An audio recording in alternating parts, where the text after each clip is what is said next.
Hello everyone. तो जैसा कि हमने डिस्कस किया था कि हम हमारे मिनी मैराथन को कल्चर में लेकर आएंगे, लेकिन फिर मुझे ऐसा लगा कि मिनी मैराथन में वो काफ़ी सारी ऐसी चीज़ें इंक्लूड हो जाएंगी जो बच्चों को नहीं चाहिए।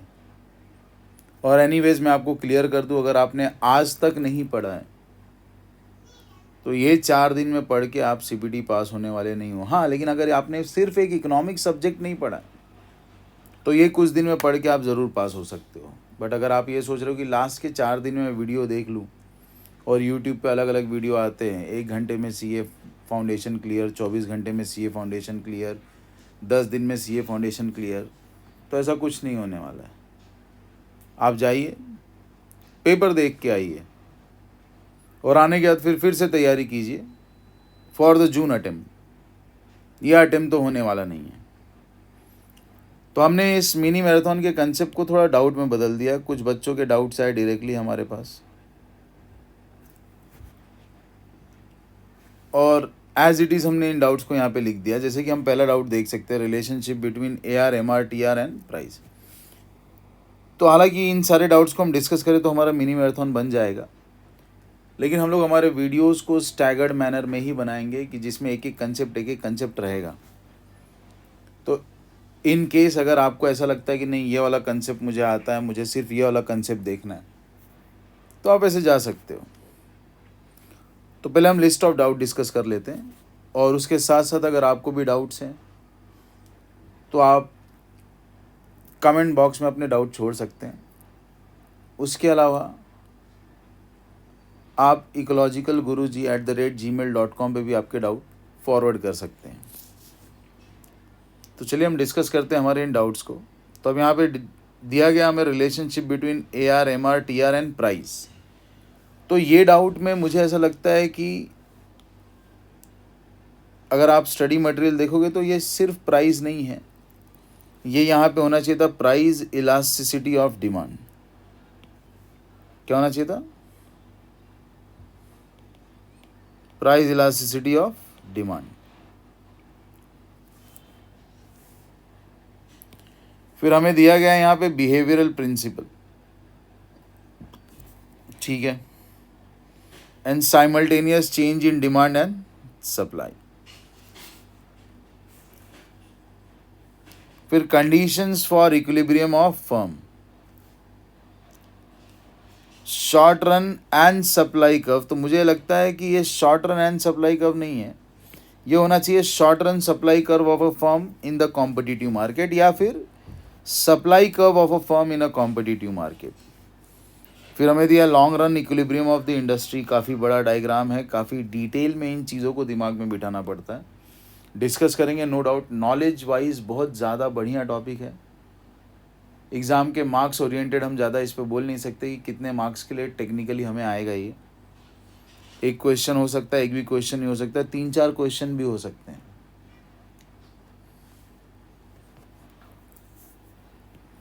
ये तो काफ़ी इजी है, मोनोपोलिस्ट रेवेन्यू कर्व, लेकिन क्लिक होने की बात है, क्लिक नहीं हुआ तो टफ हो जाता है।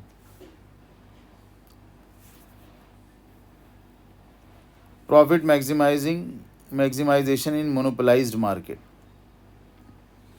रिक्वेस्ट आया है कि ऑल डायग्राम्स के साथ हमें इसे डिस्कस करना है। फिर एक सिंपल सा पॉइंट है किंग डिमांड कर्व, लेकिन टेक्निकल पॉइंट है, और ये चीज़ हमने पहले ही डिस्कस कर ली है हमारे पुराने वीडियो में, ऑलरेडी डिस्कस्ड।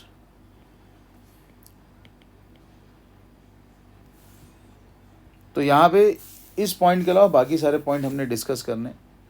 तो हमारे इस वीडियो में हम ट्राई करेंगे कि हम ये 3 पॉइंट कवर करें। तो इन तीनों पॉइंट को हम डिस्कस करेंगे। 3 नहीं हो पाया तो 2 पॉइंट डिस्कस करेंगे, बट हम ये कोशिश करेंगे कि हमारे तीनों ये पॉइंट कवर हो जाएं। और उसके बाद फिर नेक्स्ट वीडियो में अगले 2-3 पॉइंट, नेक्स्ट वीडियो में अगले 2-3 पॉइंट, और सारे डाउट क्लियर हो जाएंगे। तो आप तीनों वीडियोस को सीक्वेंस में चला के हमारा मिनी मैराथन भी पूरा कर सकते हैं, क्योंकि काफ़ी ज़्यादा बच्चों से डायरेक्टली इंटरेक्ट करने के बाद ऐसा समझ में आया कि लास्ट मिनट एग्ज़ाम के टाइम पे मैराथन इतना भी ज़्यादा प्रोडक्टिव नहीं हो सकता है। पॉइंट टू पॉइंट डिस्कशन ज़्यादा प्रोडक्टिव होगा, कि हम सीरीज़ ऑफ टॉपिक्स को अलग अलग तरीके से डिस्कस करके रख दे, जिसे जो चाहिए वो देख सकता है। तो क्योंकि ये सारे जो पॉइंट्स हैं, अभी जो पहले 3 पॉइंट आपको दिख रहे हैं, behavioural principle, relationship between AR, MR, TR and price, simultaneous change in demand and supply, ये सब को रिलेटेड है आपस में। तो इसलिए हम ट्राई करेंगे इन तीनों चीज़ों को साथ में डिस्कस कर लें। अब जो हमारा सबसे पहला पॉइंट है, जिसके लिए मैंने यहाँ पे टाइटल दे रखा है, relationship between AR, MR, TR and price elasticity of demand. तो अब ये जो पर्टिकुलर पॉइंट दिया है ये आपको मिलेगा चैप्टर 4 के यूनिट 1 में, meaning and types of market में। जब आप मीनिंग और टाइप्स पढ़ लेते हो तो उसके आखिरी में आपको जाके देखने को मिल जाता है ये पॉइंट, जो कि आपका AR, MR, TR and elasticity. तो अब ये पूरा का पूरा जो कंसेप्ट है ये एक फॉर्मूला के ऊपर बेस्ड है, और हमारा फॉर्मूला है कि मार्जिनल रेवेन्यू को अगर कैलकुलेट करना है तो हमारे पास होना चाहिए एवरेज रेवेन्यू, जिसे हम मल्टीप्लाई करते हैं इलास्टिसिटी कोएफिशिएंट से। सो E minus 1 upon E, elasticity coefficient minus 1 upon elasticity coefficient. मतलब जो भी आपका इलास्टिसिटी का नंबर आता है 1, 2, 3, 4, 5, 6, 7 और 0.5, 0.6, 0.7, 0.1 जो भी हो, यहाँ पे E आपका है price elasticity of demand, right. तो इस पर्टिकुलर फॉर्मूले के ऊपर सारा का सारा हमारा खेल टिका हुआ है। यही वो फॉर्मूला है जिसकी मदद से हम सारे कैलकुलेशंस करते हैं। बुक में काफ़ी सारी चीज़ें लिखी हैं, सब तो हम डिस्कस नहीं कर सकते।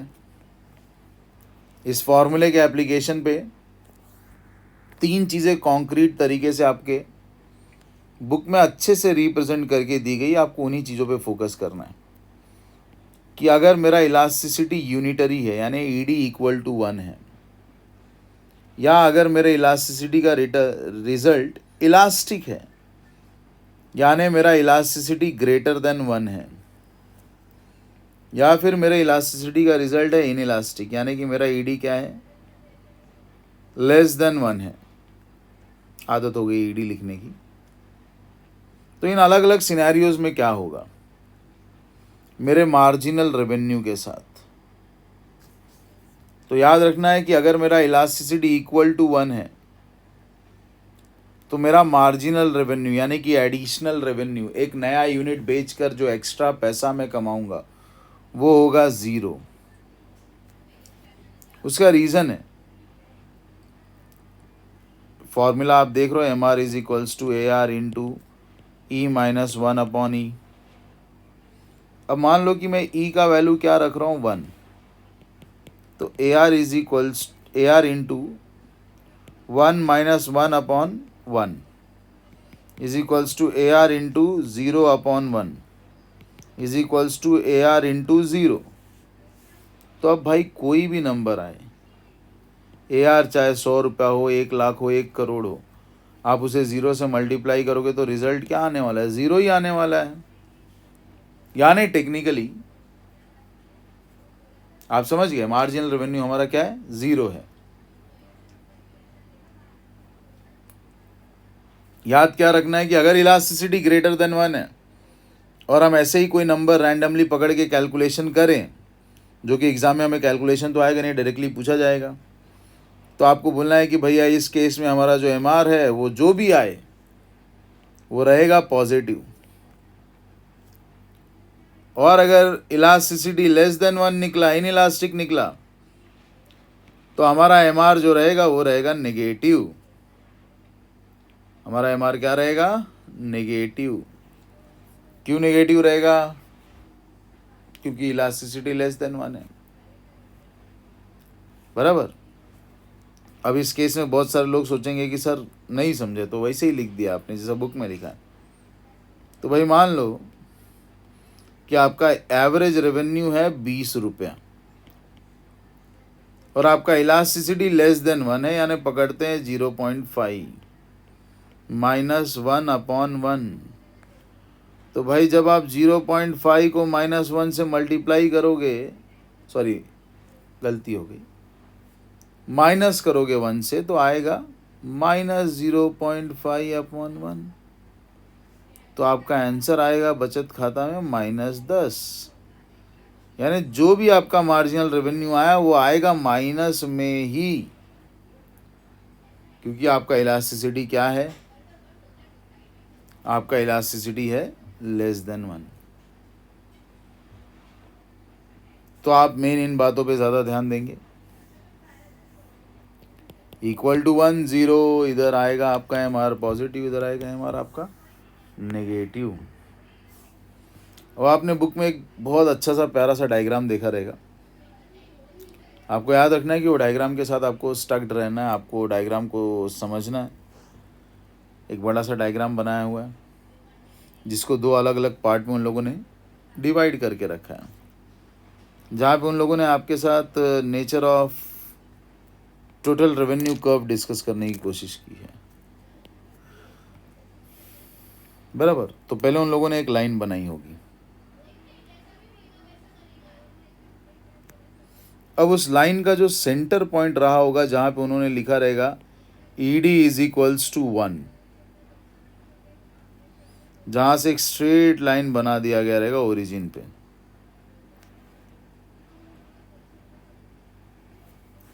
बराबर। उसके थोड़ा सा ऊपर हम आ गए, वहाँ पे हमारा ED > 1 है। यहाँ पे ज्योमेट्रिक मेथड में मैंने पढ़ा है, आपको वीडियोस में आप जाके देख सकते हो। सॉरी, नहीं देख सकते हो आप, क्योंकि मैंने वीडियो डाली ही नहीं इलास्टिसिटी पे, क्योंकि कोई डाउट आया ही नहीं। बट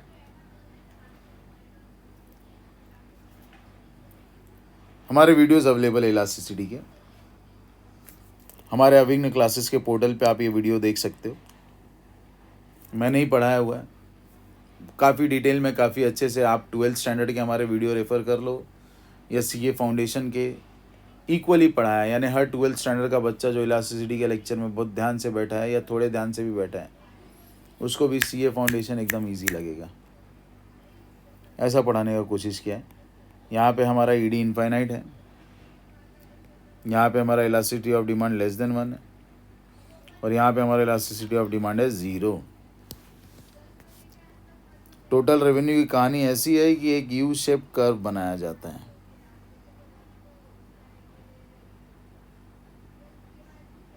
समझे? यानी ये बताता है कि जो हमारा टोटल रेवेन्यू है वो शुरू में बढ़ता है और बाद में कम होने लगता है।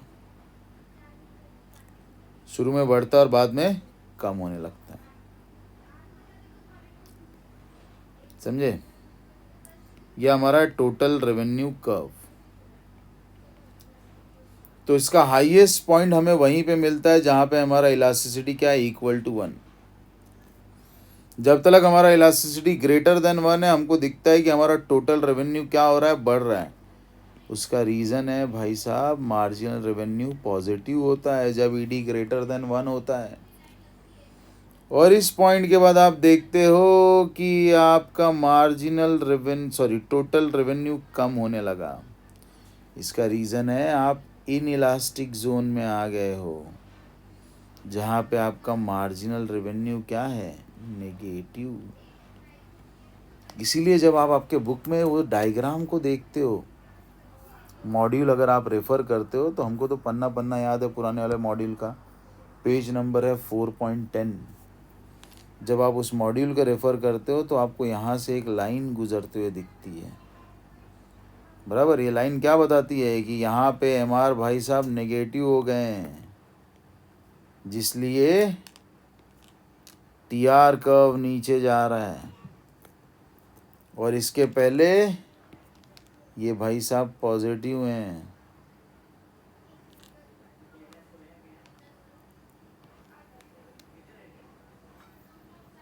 ये क्या है? इसलिए ये कर्व क्या जा रहा है, ऊपर जा रहा है। देखा आपने, ये कर्व क्या जा रहा है, ऊपर। Ignore that, I am not good at using this pencil on this board. I am good at making the diagrams with my hand only. तो आई होप आपको ये AR, TR, MR का जो कंसेप्ट था वो समझ में आया। इसके अलावा भी कुछ डाउट है? अगेन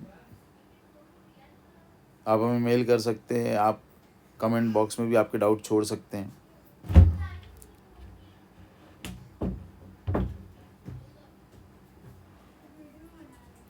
अब आगे हमें दिया हुआ है बिहेवियरल प्रिंसिपल।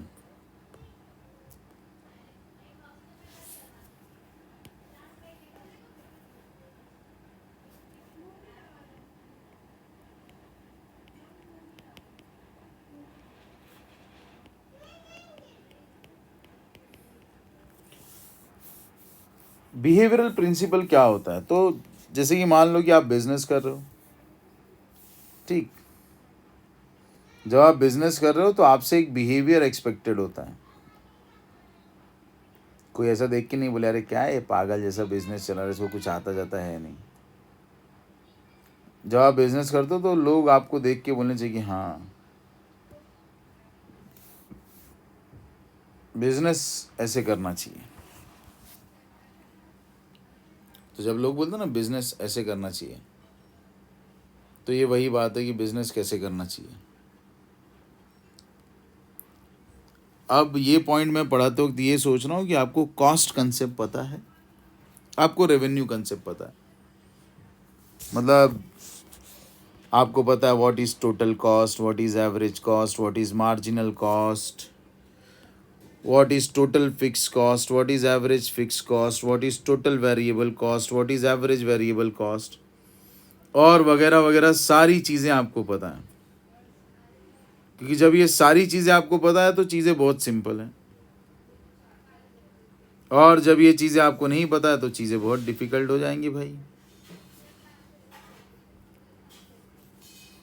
आपको टोटल रेवेन्यू पता है, एवरेज रेवेन्यू पता है, मार्जिनल रेवेन्यू पता है। जब ये चीज़ें पता है तो ये बहुत सिंपल है, और आई होप आपको पता होगा, इतना तो पढ़े ही रहोगे। नहीं पड़ता है तो भाई कॉस्ट मतलब जो खर्चा, और रेवेन्यू मतलब इनकम। फिलहाल के लिए इतना ही समझो इस पॉइंट को समझने के लिए, ठीक।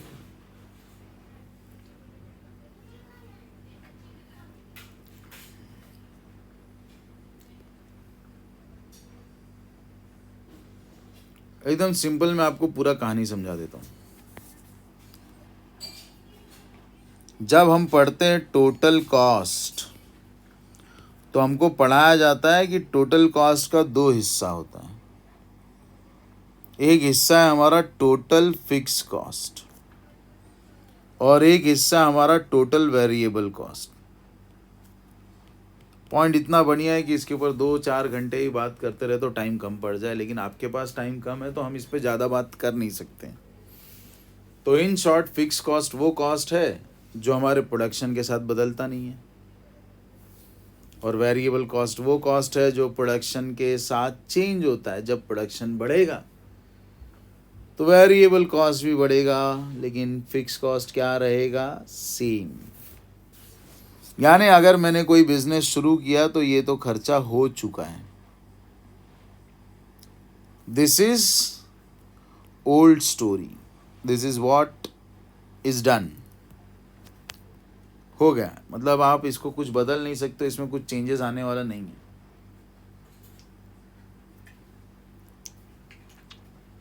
वहीं पे जब हम बात करते हैं हमारे टोटल वेरिएबल कॉस्ट की, तो ये टोटल वेरिएबल कॉस्ट है हमारा होने वाला खर्चा। जब आपका प्रोडक्शन बढ़ेगा तो आपका खर्चा ही बढ़ेगा। जैसे अभी रिसेंटली एक लेक्चर में मैंने बोला कि मान लो हमने एक होटल शुरू किया,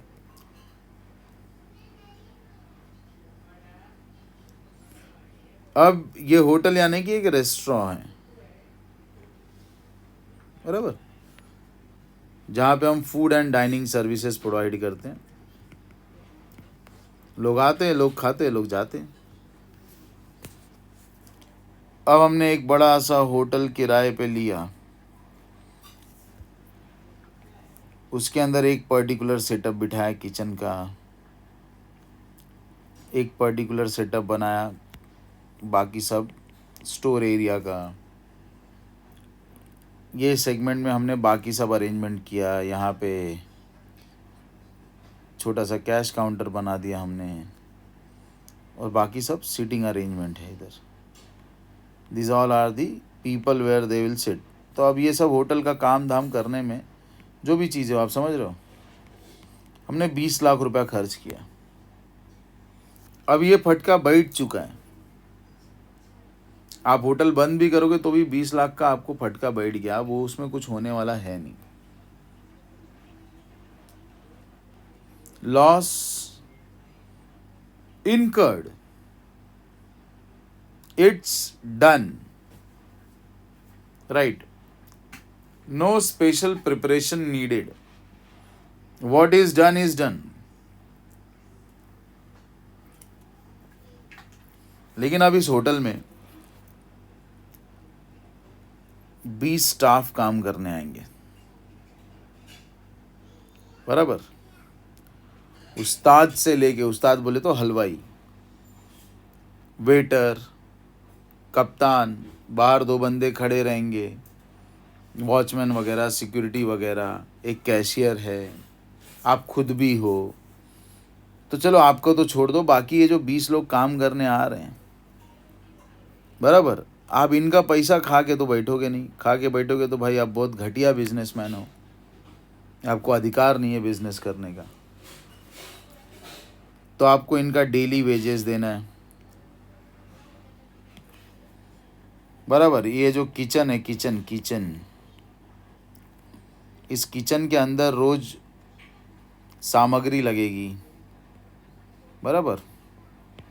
बोले तो फूड आइटम्स, आपको भाजी वगैरह खरीदना है, जो भी लगे, दाल चावल भाजी नमक मसाला, सबका जुगाड़ करने का।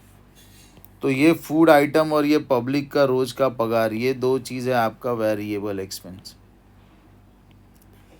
तो मान लो दिन भर में आपको 10 से 15 हज़ार का सामग्री लग रहा है, दिन में आपको 10,000 से 15,000 की सामग्री लग रही है, और रोज आपका इनकम आ जा रहा है 20,000। अब ये 20,000 रुपये में से 15,000 तो खर्चा है, बचा 5,000। ये 5,000 में तो 20 लाख रुपया कवर नहीं होगा ना। आप भी तो दिन भर बैठे हो, आपका भी तो खर्चा पानी है, आपका भी तो घर है, रोजी रोटी है। तो ये जो चीज़ है ना, इसमें आपका डेली का खर्चा बोले तो वेरिएबल एक्सपेंस कवर हो जा रहा है। तो अपन इधर दुकान बंद नहीं करेंगे, दुकान को चलने देंगे, क्योंकि अपने को जेब से कुछ डालना नहीं पड़ रहा है। जितना जा रहा है उतना आ रहा है, जितना जा रहा है उतना आ रहा है। यहाँ पे आप एक भी रुपया एक्स्ट्रा एक्सेस इनकर नहीं कर रहे हो। ऐसा नहीं कि आज अपन ने घर से लाके पैसे दिए, बात समझे आप। हाँ, ऐसा रहता है कि अगर हम घर से लाके पैसे दे रहे, अरे यार अपने बिजनेस में इतना भी नहीं निकल के आ पा रहा है कि अपन लोगों का पगार दे पाए, तो अलग बात थी। तो हमारा जो बिहेवियरल प्रिंसिपल है, ये जो पॉइंट हमने शुरू किया था, जिसके ऊपर इतना सारा डिस्कशन कर लिया, उसमें हमारा जो प्रिंसिपल 1 है, ये इसी कहानी को बताता है। फर्स्ट प्रिंसिपल, मेरे भाषा में मैं इसको कहता हूँ, if nothing is better than something, if nothing is better than something,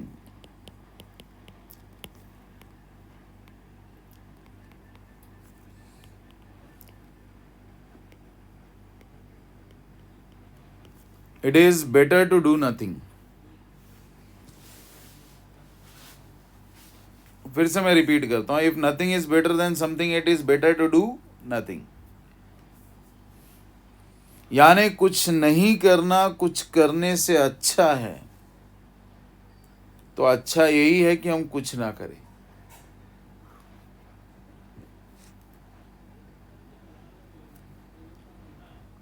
फिर से मैं रिपीट करता हूं, अगर कुछ करना कुछ नहीं करने से, सॉरी माय मिस्टेक, कुछ नहीं करना कुछ करने से अच्छा है, तो यही अच्छा है कि हम कुछ ना करें। मतलब अगर आप बिजनेस कर रहे हो और बिजनेस करके वेरिएबल एक्सपेंस भी नहीं निकाल पा रहे हो, तो बेहतर यही है कि उस बिजनेस को बंद कर दो। तो आपका जो पहला पॉइंट बुक में लिखा हुआ है, अब आते हैं हम लोग किताब की भाषा पे। हमारा किताब बोलता है, a firm should not produce, a firm should not produce at all if its total variable cost are not met। मतलब भाई साहब, अगर आपका टीवीसी नहीं निकाल पा रहे हो तो धंधा बंद कर दो।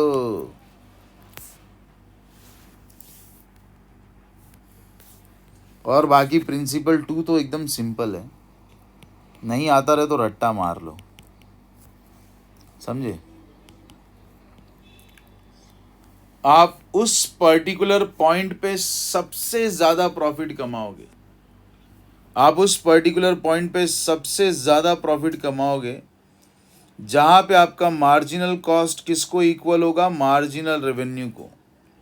The profit maximisation point will be the point where marginal cost will be equal to marginal revenue. Again I repeat, the profit maximization point is the point where marginal cost is equal to marginal revenue. यानी अगर मैं ऊपर वाला ये जो diagram था, ये आपने देखा ना डायग्राम, बस यही वो डायग्राम की कहानी है जिसको हमको दोहरानी है। मान लो कि ये है हमारा वाई एक्सिस, क्या है हमारा,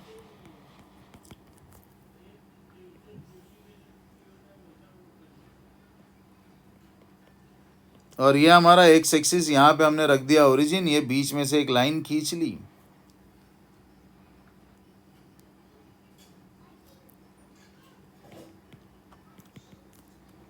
ये भी आ गया हमारा ओरिजिन। अब एक डाउनवर्ड स्लोपिंग कर्व बना दिया हमने, जो है हमारा मार्जिनल रेवेन्यू। एक अपवर्ड स्लोपिंग कर्व बना देते हैं हम, जो है हमारा मार्जिनल कॉस्ट। दोनों का नेचर यही है, मार्जिनल रेवेन्यू डाउनवर्ड स्लोप होता है, मार्जिनल कॉस्ट अपवर्ड स्लोप होता है। यहाँ ये जो इंटरसेक्शन है ना, यहाँ से हम एक लाइन बना रहे हैं, और बस जब मैं मेरा मार्जिनल कर्व बोल रहा हूँ, जब मैं मेरा टोटल रेवेन्यू बनाऊँगा तो बाय डिफ़ॉल्ट उसका हाईएस्ट पॉइंट यहीं पे आएगा, समझ रहे हो।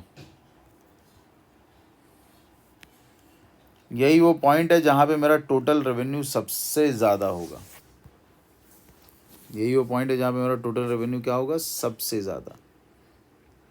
और इसी क्वांटिटी को मैं बोलूँगा the highest profit making point, जहाँ पे एमसी और एमआर एक दूसरे को इक्वल हैं। क्योंकि इस पॉइंट के पहले क्या देखने को मिलता है, marginal revenue is greater then marginal cost. इस पॉइंट के बाद क्या देखने को मिलता है,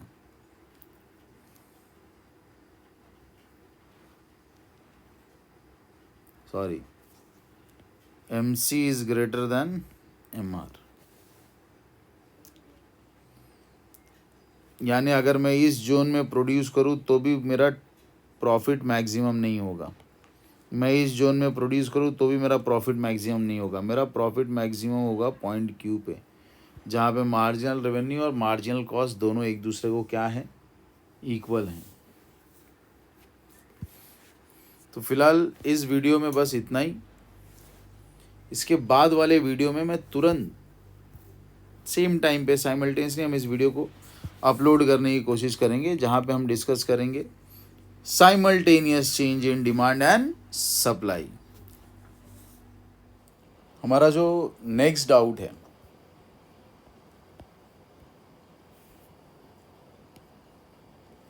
वो है simultaneous change in demand and supply. तो काफ़ी सिंपल टॉपिक है, but at the same time किसी किसी को टफ भी जाता है। तो हमारे इस डाउट लिस्ट में पॉइंट आ जाता है simultaneous change in demand and supply का। तो ये हमारा वाई एक्सिस, यह हमारा ओरिजिन, यहाँ पे हमारा एक्स एक्सिस। वाई एक्सिस पे हम रिप्रेजेंट करेंगे प्राइस और एक्स एक्सिस पे हम रिप्रेजेंट करेंगे quantity demanded and quantity supplied. So as we are going fast, आप कंसेप्ट के ऊपर ज़्यादा ध्यान दें, ना कि स्पेलिंग्स पे। कहीं स्पेलिंग्स में कुछ मिस्टेक आपको नज़र आ जाए तो it's up to you, either you are learning economics और इंग्लिश, क्योंकि मेरा काम आपके कंसेप्ट्स को क्लियर करना है, राइट। तो फिलहाल मैं जिस स्पेस में स्पीड में जा रहा हूँ, if any of the words in a spelling get skipped, get missed, please don't consider it, just focus on the concept. आपके कंसेप्ट 110% क्लियर होंगे, वो मेरी गारंटी है। तो जैसे कि आप यहाँ पे देख सकते हो, हमने एक डिमांड कर्व बनाया था, एक सप्लाई कर्व बनाया था। फिर से मैं इसको रिपीट करता हूँ, ये हमारा डिमांड कर्व, ये हमारा सप्लाई कर्व। अब ये दोनों एक पर्टिकुलर पॉइंट पे इंटरसेक्ट कर रहे हैं। उस पॉइंट को मैंने नाम दे दिया इक्विलिब्रियम। यहाँ से मैं नीचे आता हूँ, मुझे मिल जाता है इक्विलिब्रियम क्वांटिटी। यहाँ से मैं वाई एक्सिस की तरफ जाता हूँ, मुझे मिल जाता है इक्विलिब्रियम प्राइस। तो एक तरफ मुझे इक्विलिब्रियम क्वांटिटी मिल गया, दूसरी तरफ मुझे इक्विलिब्रियम प्राइस मिल गया, right. Now we have a simultaneous change in demand and supply. Doubt क्या है? Simultaneous change. तो अब कंडीशन मैंने ऐसा किया है कि मैं एक कंडीशन यहाँ पे सेट करता हूँ, like demand and supply both increases in same proportionate. Demand and supply both increases in same proportionate. तो अब मैं यहाँ पे डिमांड को इंक्रीज कर रहा हूँ, राइट में शिफ्ट होगा D1 D1। सप्लाई को भी इंक्रीज कर रहा हूँ,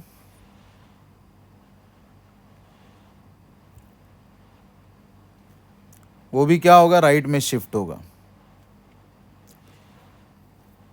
S1 S1। तो डिमांड भी अपने राइट साइड शिफ्ट हुआ, सप्लाई भी अपने राइट साइड शिफ्ट हुआ, और इनका एक नया इक्विलिब्रियम मिला जो है हमारा E1। यहाँ पे हमने ये देखा कि हमारा जो इक्विलिब्रियम क्वांटिटी है वो इंक्रीज हो गया, Q से किधर चला गया? Q1 पे। So we can clearly see that there is an increase in equilibrium quantity from Q to Q1।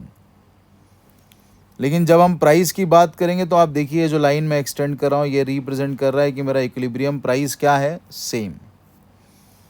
तो अगर क्वेश्चन में आपको ये दिया हुआ है कि क्या होगा अगर डिमांड और सप्लाई दोनों सेम प्रपोर्शन में इंक्रीज होंगे, तो आपको बोलना है इस कंडीशन में होगा कि इक्विलिब्रियम क्वांटिटी इंक्रीज हो जाएगा और इक्विलिब्रियम प्राइस क्या रहेगा? सेम। अब ऐसे ही एक कंडीशन सेट कर देते हैं हम,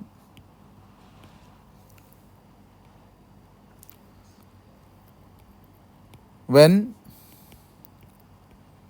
demand increases and supply decreases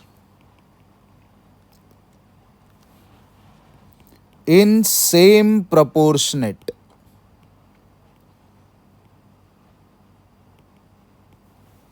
यानी इस बार डिमांड बढ़ेगा और सप्लाई कम होगा। ध्यान देने वाली चीज है, पहले हमने बना देना है वाई एक्सिस और एक्स एक्सिस। वाई एक्सिस पे प्राइस रहेगा, एक्स एक्सिस पे quantity demanded and quantity supplied. अब एक हो गया हमारा डिमांड कर्व और एक तरफ हो गया हमारा सप्लाई कर्व। डिमांड कर्व को नाम दे दिया हमने DD, सप्लाई कर्व को नाम दे दिया SS। दोनों का इंटरसेक्शन मिल गया, नीचे लेकर आ गए, हमें मिल गया इक्विलिब्रियम क्वांटिटी, और यहाँ पे चले गए, हमें मिल गया इक्विलिब्रियम प्राइस, और इस पॉइंट को नाम दे दिया हमने ई। अब मैंने डिमांड इंक्रीज करना है, यानी मेरा डिमांड शिफ्ट होगा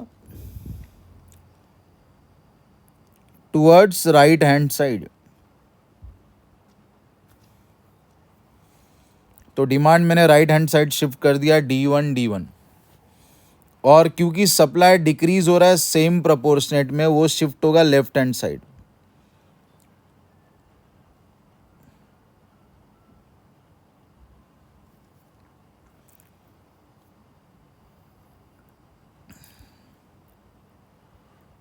तो दोनों के बीच का गैप हमने क्या रखना है, सेम रखना है। सो सप्लाई डिक्रीज हो रहा है, पीछे की तरफ जा रहा है, आप देख सकते हो लेफ्ट हैंड साइड जा रहा है। So here we got S1। अब मुझे क्या देखने को मिल रहा है कि मुझे एक नया इक्विलिब्रियम मिल रहा है, मैं इसको लिख रहा हूँ E1, जहाँ पे मेरा इक्विलिब्रियम क्वांटिटी सेम है, आप देख सकते हो, और इक्विलिब्रियम प्राइस मेरा बढ़ चुका है जो चला गया P1 पे, right. So this thing we have to remember कि जब डिमांड इंक्रीज होगा और सप्लाई डिक्रीज होगा, लेकिन बिल्कुल सेम प्रोपोर्शन में, तो क्या होगा, तो इसका रिजल्ट ये आएगा that equilibrium price will increase, however equilibrium quantity will remain same. Equilibrium quantity will remain same. तो अब इसके बाद हम एक और कंडीशन रखते हैं। अब यहाँ पे सेम प्रोपोर्शनेट नहीं, अब मैंने सिर्फ लिखना है when demand increases and supply decreases, बराबर। सवाल तो हमारा सिर्फ इतना था, साइमल्टेनियस, जब एक साथ बढ़ेंगे और एक साथ कम होगा, यानी जब दोनों इंक्रीज हो और जब दोनों डिक्रीज हो, बराबर। तो हर चीज में अगर हम डायग्राम बनाएंगे इट मे टेक टाइम। तो अब मैं अलग अलग सिनेरियो लिखता हूं, जैसे कि when demand and supply both increases in same proportionate, बराबर। अब ये मैं यहां से गायब कर लेता हूं।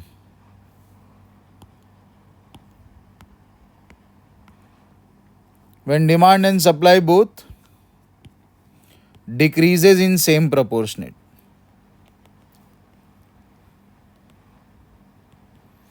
तो याद रखना कि जब डिमांड और सप्लाई दोनों सेम प्रोपोर्शनेट में इंक्रीज होंगे या सेम प्रोपोर्शनेट में डिक्रीज होंगे, तो अगर दोनों हमारे सेम प्रोपोर्शनेट में इंक्रीज होते हैं, बराबर, दोनों हमारे सेम प्रोपोर्शनेट में क्या होते हैं, इंक्रीज, तो इसका आंसर आएगा कि equilibrium quantity will increase, however equilibrium price will remain same. और अगर दोनों सेम प्रोपोर्शनेट में डिक्रीज होते हैं, तो आपको बोलना है कि क्वांटिटी कम हो जाएगी, लेकिन यहाँ पे भी प्राइस क्या रहेगा, सेम। आप डायग्राम बना के देखो, आपको यही रिजल्ट आने वाला है। I am just saving your time by directly connecting you to the answers. अब आपको अगर ऐसा बोल दिया, when demand increases and supply decreases in same proportionate, तो भाई अब आप समझो, यानी एक तरफ डिमांड बढ़ रहा है और दूसरी तरफ सप्लाई कम हो रहा है, यानी मार्केट में एक क्वांटिटी बढ़ रही है और दूसरी क्वांटिटी कम हो रही है। यानी यहाँ पे आपका इक्विलिब्रियम क्वांटिटी का नेट इफेक्ट हो जाएगा सेम, बराबर, और आपका इक्विलिब्रियम प्राइस जाएगा बढ़। अब ऐसा क्यों हुआ? क्योंकि डिमांड के इंक्रीज होने पे भी प्राइस बढ़ता है और सप्लाई के डिक्रीज होने पे भी प्राइस बढ़ता है, तो दोनों केस में प्राइस तो बढ़ता है, यानी ये गारंटीड है कि मेरा इक्विलिब्रियम प्राइस इंक्रीज होने वाला है। लेकिन जब मैं देख रहा हूँ क्वांटिटी, तो एक तरफ क्वांटिटी इंक्रीज हो रही है, दूसरी तरफ क्वांटिटी डिक्रीज हो रही है, यानी जितना क्वांटिटी में एडिशन दिख रहा है उतना ही क्वांटिटी में डिलीशन भी दिख रहा है। इसलिए मेरे क्वांटिटी में नेट इम्पैक्ट कुछ भी नहीं होगा, मेरा इक्विलिब्रियम क्वांटिटी क्या रहेगा, सेम रहेगा। समझे? अब अगर ऐसे ही आपको यहाँ पे लिख के दे दिया गया, व्हेन डिमांड डिक्रीजेस, यानी डिमांड कम हो रहा है, एंड सप्लाई इंक्रीजेस, यानी ऊपर वाले पॉइंट को मैंने उल्टा कर दिया, इन सेम प्रोपोर्शनेट, यानी जितना परसेंट डिमांड बढ़ रहा है उतना, जितना परसेंट डिमांड कम हो रहा है उतना परसेंट सप्लाई बढ़ रहा है, राइट? यानी घुमा फिरा के चीज़ें वही हो रही हैं। यहाँ पे आपका डिमांड डिक्रीज हो रहा है लेकिन सेम टाइम पे सप्लाई क्या हो रहा है, इंक्रीज। यहाँ पे आपका डिमांड डिक्रीज हो रहा है लेकिन सेम टाइम पे सप्लाई क्या हो रहा है, इंक्रीज हो रहा है। यानी क्वांटिटी में कुछ भी चेंज नहीं आएगा, क्योंकि जितना डिमांड इंक्रीज हो रहा है उतना सप्लाई डिक्रीज हो रहा है। अब याद रखो, जब आपका डिमांड डिक्रीज होता है तो भी प्राइस कम होता है, और जब सप्लाई इंक्रीज होता है तो भी प्राइस कम होता है। समझ रहे हो? आपको कंफ्यूज ना हो इसलिए मिटा दे रहा हूँ। याद रहे, डिमांड इंक्रीज होगा तो प्राइस बढ़ता है, लेकिन डिमांड डिक्रीज होगा तो प्राइस कम होता है। तो इस केस में इम्पैक्ट क्या होगा, price will decrease, price will decrease. तो याद रहेगा, जब डिमांड डिक्रीज हो रहा है, सप्लाई इंक्रीज हो रहा है, लेकिन सेम प्रोपोर्शनेट में, तो इक्विलिब्रियम क्वांटिटी सेम रहेगा, इक्विलिब्रियम प्राइस क्या हो जाएगा, कम हो जाएगा।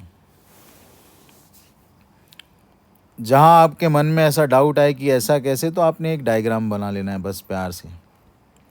एक डिमांड बनाना है, एक सप्लाई बनाना है, दोनों का पॉइंट ऑफ इंटरसेक्शन डिराइव करना है, मिल जाएगा क्वांटिटी, और दूसरी तरफ मिल जाएगा आपको प्राइस। ये आपका डिमांड कर्व है, ये आपका सप्लाई कर्व है। यहाँ पे आपको डिमांड को डिक्रीज़ करना है, डिमांड को लेफ़्ट में ला दो, बराबर, और सप्लाई को क्या करना है, तो सप्लाई को आपको इंक्रीज़ करना है।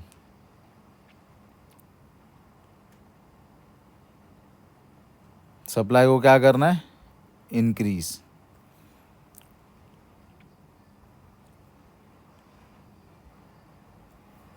सो दिस इज़ आवर सप्लाई। ये हमारा डिमांड D1, ये सप्लाई S1। अगर आप देखोगे तो आपका इक्विलिब्रियम क्वांटिटी सेम है, लेकिन इक्विलिब्रियम प्राइस क्या हो गया, तो इक्विलिब्रियम प्राइस कम हो गया।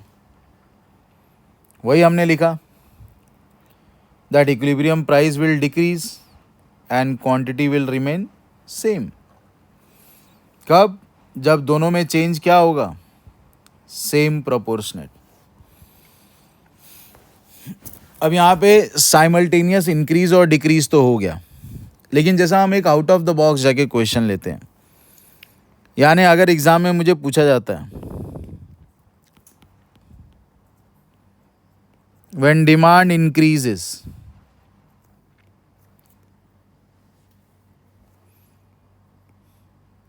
More than decrease in supply, यानी सप्लाई कम हो रहा है और डिमांड बढ़ रहा है, लेकिन डिमांड का इंक्रीज सप्लाई के डिक्रीज से ज़्यादा है,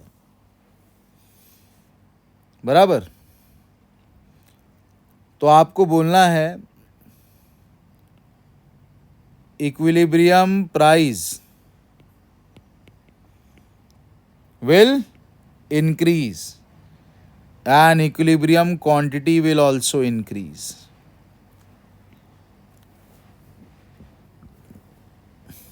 अगर मान लो आपको क्वेश्चन पूछा गया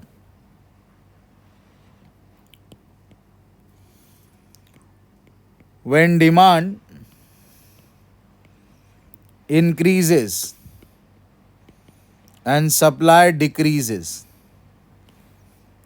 तो आपको बोलना है इक्विलिब्रियम प्राइस बढ़ेगा लेकिन इक्विलिब्रियम क्वांटिटी के बारे में मेरे को कुछ भी नहीं मालूम। अब आप सोचोगे ऐसा कैसे कुछ भी नहीं मालूम, क्योंकि आपको बताया नहीं है कौन ज़्यादा इंक्रीज़ हो रहा है या कौन ज़्यादा डिक्रीज़ हो रहा है। आपको सिर्फ जनरल इन्फॉर्मेशन दिया है कि डिमांड इंक्रीज़ हो रहा है, सप्लाई डिक्रीज़ हो रहा है, लेकिन उसके प्रपोर्शन के बारे में कोई भी इन्फॉर्मेशन दिया हुआ नहीं है। जब प्रपोर्शन का इन्फॉर्मेशन दिया ही नहीं है तो हम किसी भी तरीके से एक क्लियर कंक्लूजन पे नहीं आ सकते क्वांटिटी को लेकर। यहाँ पे हम श्योर हो सकते हैं सिर्फ और सिर्फ किसके बारे में, प्राइस के बारे में।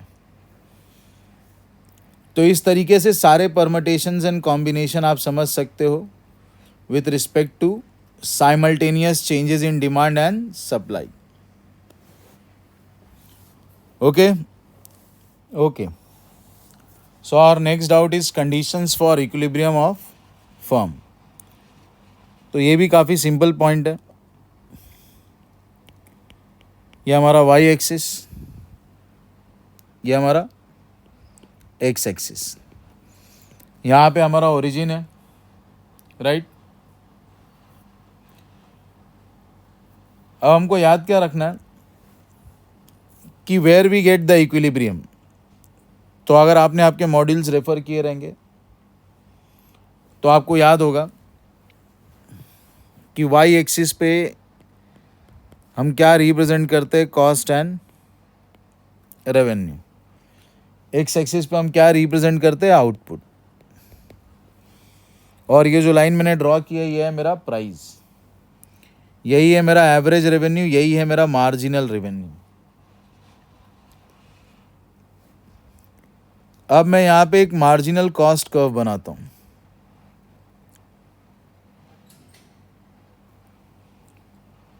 क्या ये मेरा, this is my marginal cost curve, इसको मैंने एमसी नाम दे दिया। अब मेरा मार्जिनल कॉस्ट कर्व मेरे मार्जिनल रेवेन्यू कर्व को, यही कर्व मेरा क्या है, मार्जिनल रेवेन्यू। तो मेरा मार्जिनल कॉस्ट कर्व मेरे मार्जिनल रेवेन्यू कर्व को दो पर्टिकुलर पॉइंट पे कट कर रहा है, ए और बी। कंडीशन फॉर इक्विलिब्रियम क्या होता है, तो पहली कंडीशन होती है marginal revenue must be equal to marginal cost, और we can say that MC and MR must be equal to each other. तो ये कंडीशन यहाँ पे भी फुलफिल हो रही है और यहाँ पे भी, क्योंकि दोनों पॉइंट पे मेरा मार्जिनल कॉस्ट और मार्जिनल रेवेन्यू सेम है। यानी ए पॉइंट पे भी एमसीएमआर को कट कर रहा है, बी पॉइंट पे भी एमसीएमआर को कट कर रहा है। दूसरी कंडीशन होती है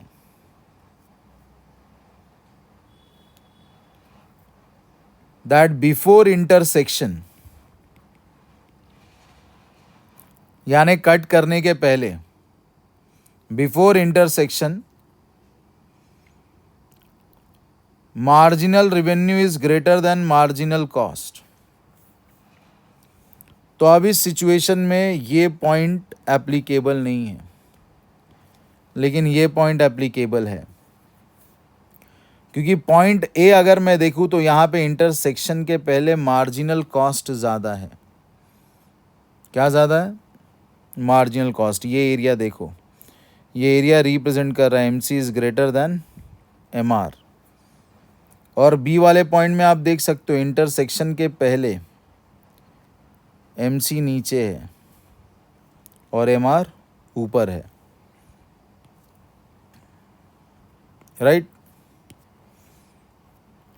तो यहाँ पे हमको देखने को मिल रहा है M C is less than M R और M R is greater than M C. तीसरा, आफ्टर इंटरसेक्शन, कट होने के बाद, after intersection M C is greater than M R, तो यहाँ पे देखो इंटरसेक्शन के बाद एम सी ज़्यादा हो गया ना, एम सी ऊपर की तरफ चला गया, तो तीसरा कंडीशन भी वैलिड है। और यहाँ पे तीसरा कंडीशन भी वैलिड नहीं है, क्योंकि कट करने के बाद एम सी नीचे चला गया।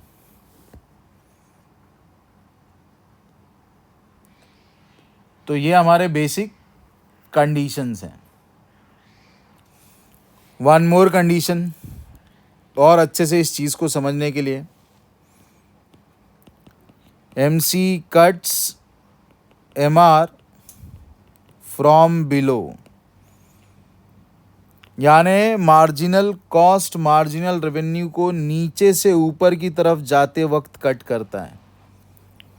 तो यहाँ पे भी यही राइट है, और ये हमारा रॉन्ग हो गया। यानी पॉइंट ए हमारा पॉइंट ऑफ इक्विलिब्रियम नहीं है, बल्कि पॉइंट बी हमारा पॉइंट ऑफ इक्विलिब्रियम है, क्योंकि वहाँ पे ये चारों कंडीशंस हमारे क्या हो रहे हैं, फिट बैठ रहे हैं। So this is a condition for short term equilibrium of a firm under. Okay, so our next doubt is short run supply curve of the firm in competitive market. तो अब यहाँ पे हम लोग को शॉर्ट रन सप्लाई कर्व देखना है firm का कॉम्पिटिटिव मार्केट में। तो बड़ा सिंपल सा कंडीशन है, ये मैंने बना दिया वाई एक्सिस, ये है मेरा x axis,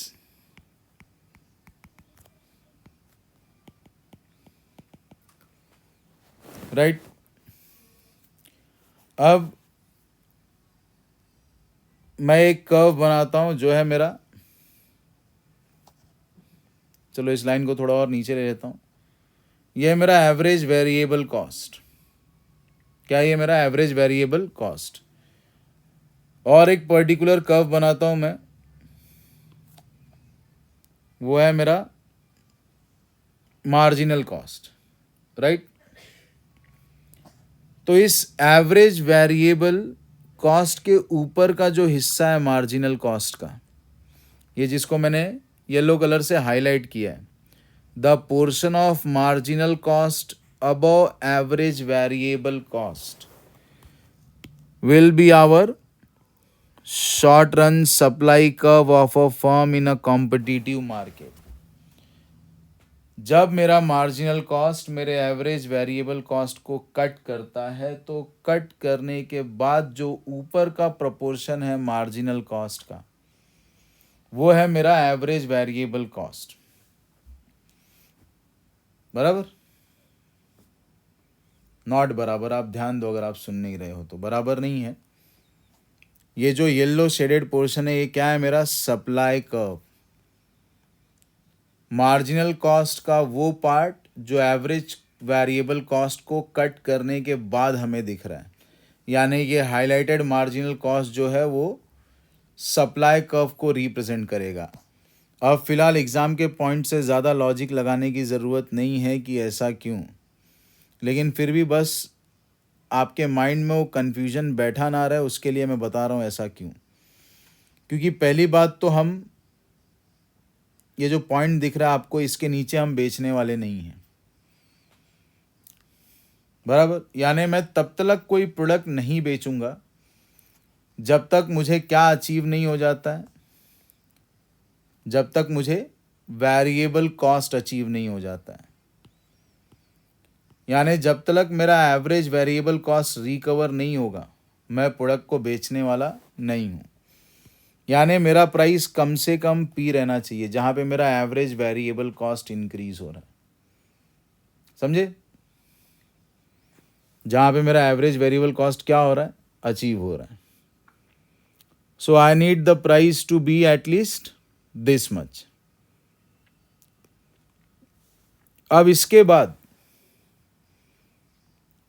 average variable cost कम से कम मीट होना चाहिए, क्योंकि अगर एवरेज वेरिएबल कॉस्ट मीट नहीं होता है तो उसे हम कहते हैं शट डाउन पॉइंट। तो मैं इस प्राइस पी के नीचे नहीं बेचने वाला हूँ, जिसको मेरा एवीसी टेंजेंट है। अब इसके बाद मैं कब बेचूंगा, तो से फॉर एग्जांपल मेरा प्राइस है P1,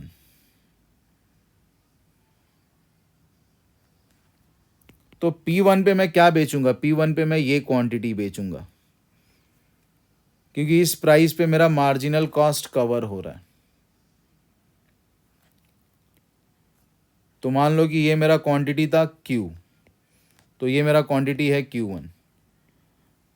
अगर मेरा प्राइस है P2, तो जहाँ पे मार्जिनल कॉस्ट इसको मैच कर रहा है वो क्वांटिटी मैं बेचूंगा P2 पे। P3, तो P3 पे जहाँ पे मार्जिनल कॉस्ट इसको कट कर रहा है वो क्वांटिटी मैं बेचूंगा, लाइक Q3। तो जब मेरा प्राइस बढ़ेगा तो मैं ज़्यादा क्वांटिटी बेचूंगा क्योंकि वो मेरे मार्जिनल कॉस्ट को मैच होगा।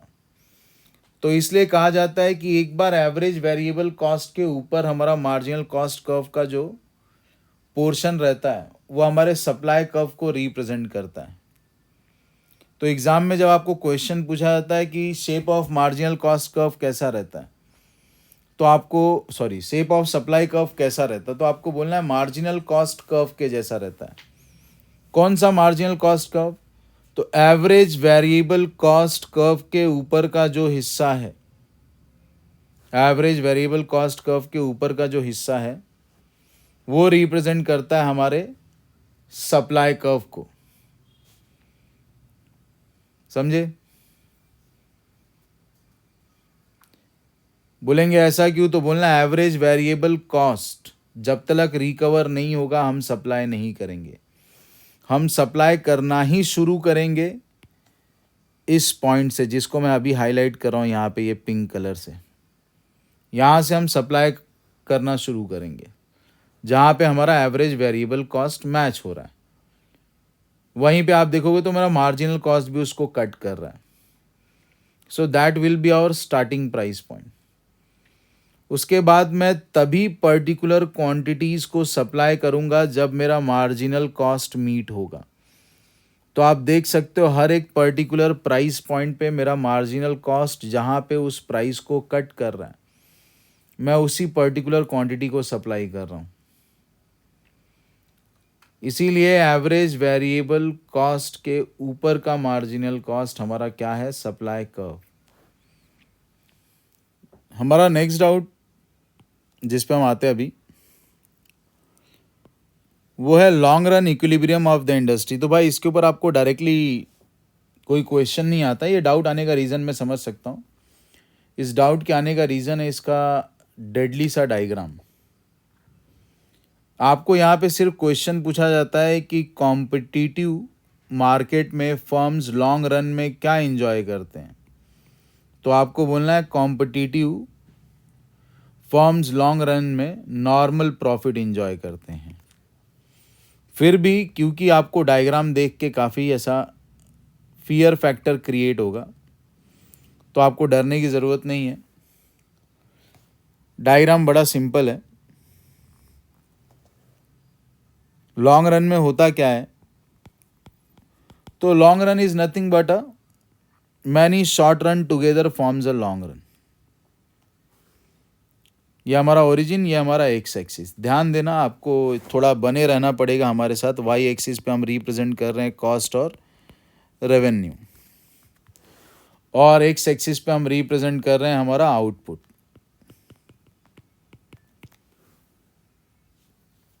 अब मान लेते हैं कि मार्केट में है शॉर्ट रन और मार्केट में प्राइस चल रही है थोड़ी ज़्यादा। तो शॉर्ट रन में पी है हमारा प्राइस। क्या है हमारा प्राइस? पी। अब ये रिप्रेजेंट कर रहा है हमारे एवरेज रेवेन्यू को और हमारे मार्जिनल रेवेन्यू को। अब क्योंकि ये शॉर्ट रन में, तो इसको मैं मान लेता हूँ शॉर्ट रन एवरेज रेवेन्यू, इसको मैं मान लेता हूँ शॉर्ट रन मार्जिनल रेवेन्यू। फिर यहाँ पे मैं बना देता हूँ शॉर्ट रन मार्जिनल कॉस्ट। अब जहाँ पे मेरा short run marginal cost short run marginal revenue को कट कर रहा है, वहाँ से मैंने एक लाइन बना दी। ये लाइन हो गई मेरी इक्विलिब्रियम क्वांटिटी, बराबर। ये लाइन क्या हो गई? मेरी इक्विलिब्रियम क्वांटिटी। अब ये शॉर्ट रन है, तो इस शॉर्ट रन में मैं ऐसा रिप्रेजेंट करने की कोशिश करता हूँ कि इस शॉर्ट रन में भाई मुझे हो रहा है भर भर के प्रॉफिट। बराबर। तो अब मैं यहाँ पे बनाता हूँ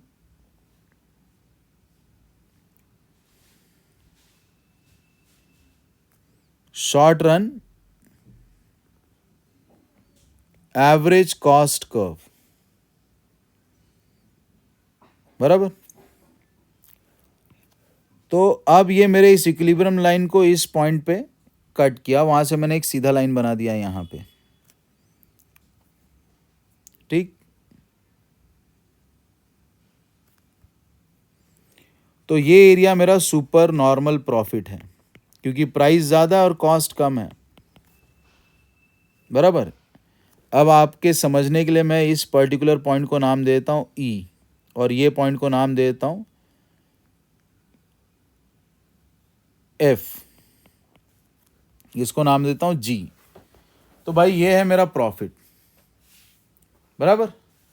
अब इस प्रॉफिट को देखकर क्या होगा कि इस मार्केट में और नए नए फर्म्स एंटर होने की कोशिश करेंगे, और नए नए फर्म्स एंटर होने की कोशिश करेंगे,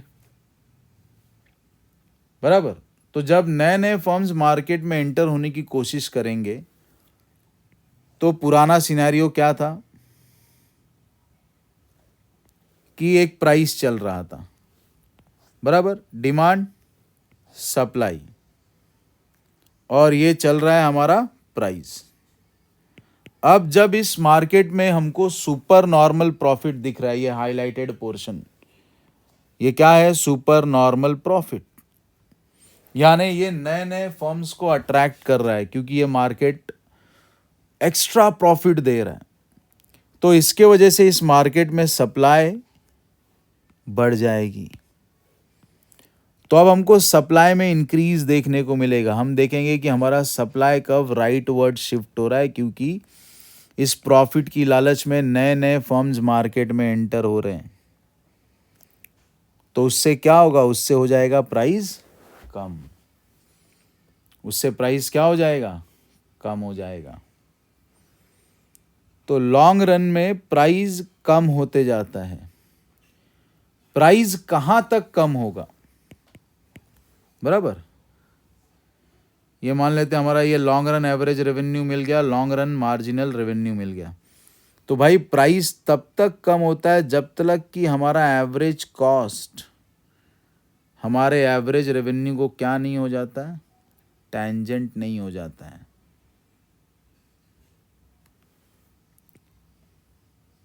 समझे? और आपने थोड़ी बहुत पढ़ाई करी है तो आपको ये चीज़ तो पता ही होगी।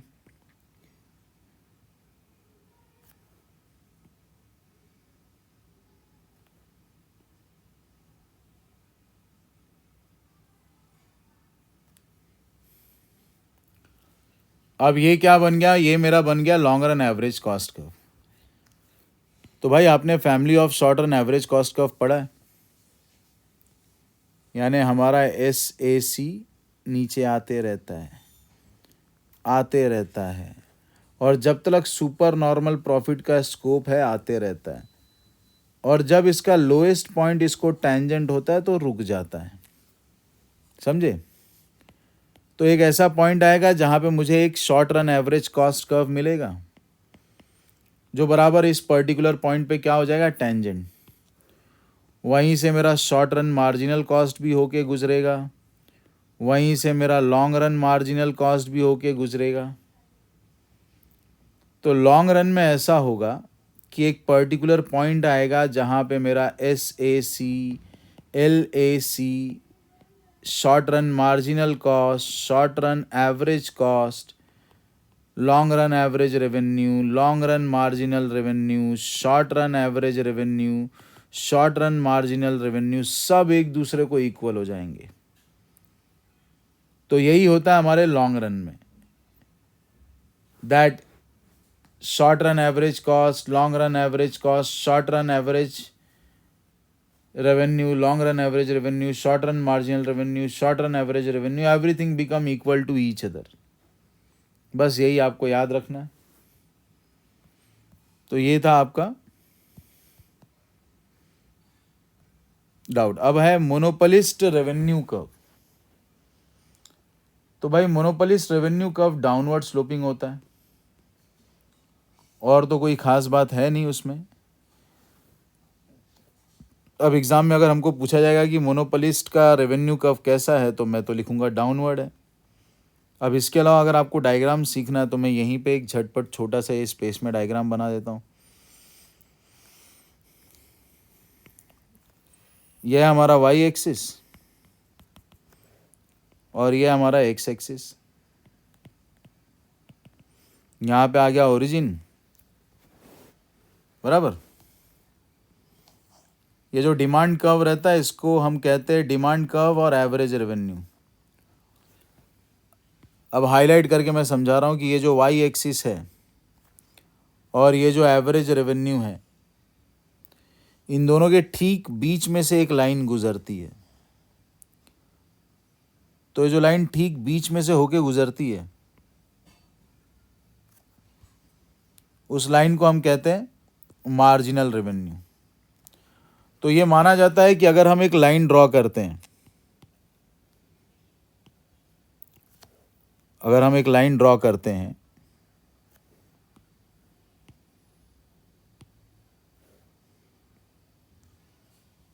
बराबर, अगर ये विजिबल ना हो तो मैं यहाँ पे हकीकत की एक लाइन ड्रॉ कर देता हूँ। तो ये हम मानते हैं कि अगर ये लाइन हमने ड्रॉ किया है ए और बी, तो हमारा मार्जिनल रेवेन्यू इस लाइन को दो इक्वल पार्ट्स में कट करता है।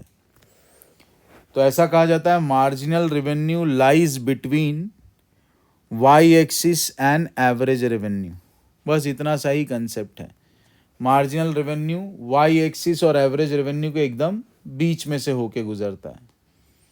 अगर आपका ये डाउट है कि यहाँ पे एवरेज रेवेन्यू और मार्जिनल रेवेन्यू कम क्यों होता है, तो उसका आंसर ये है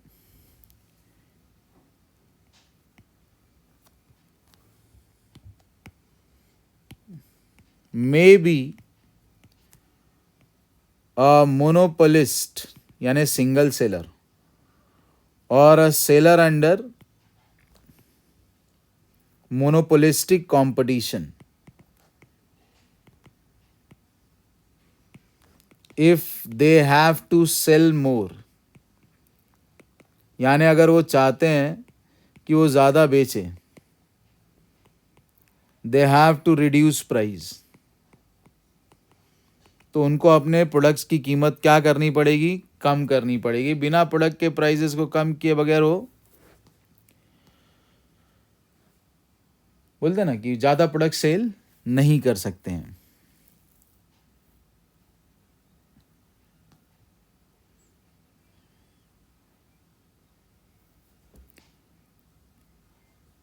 हमारा नेक्स्ट क्वेश्चन है प्रॉफिट मैक्सिमाइजेशन इन मोनोपोलाइज्ड मार्केट।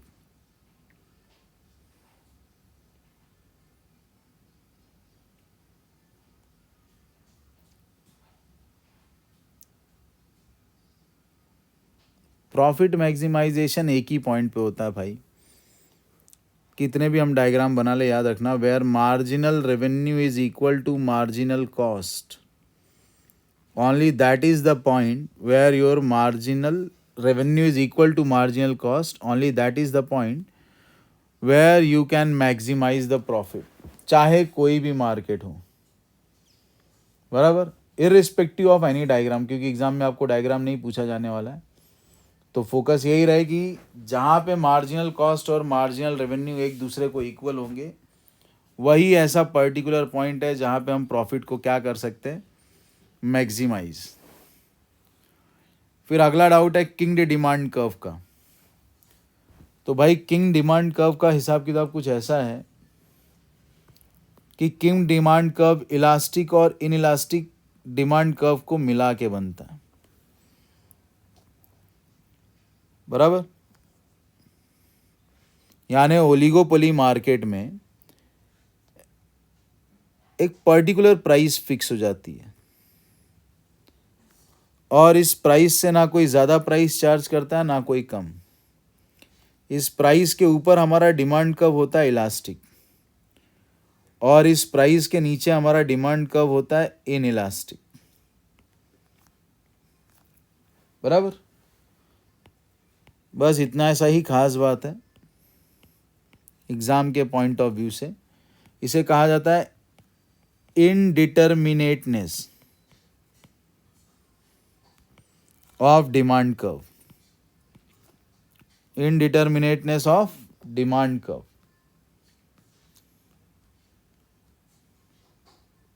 समझे?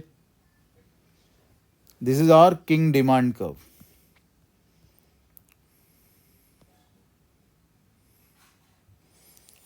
और इनडिफरेंस कर्व और कॉप डॉगल्स हमने ऑलरेडी एक्सप्लेन कर दिया है। तो आई होप मैंने आपके सारे डाउट एड्रेस कर दिए। दो there are hardly 1 day remain in your exam. इसके अलावा भी अगर आपको कोई डाउट है तो आप बेफिक्र होकर मुझे अपना डाउट पूछ सकते हैं।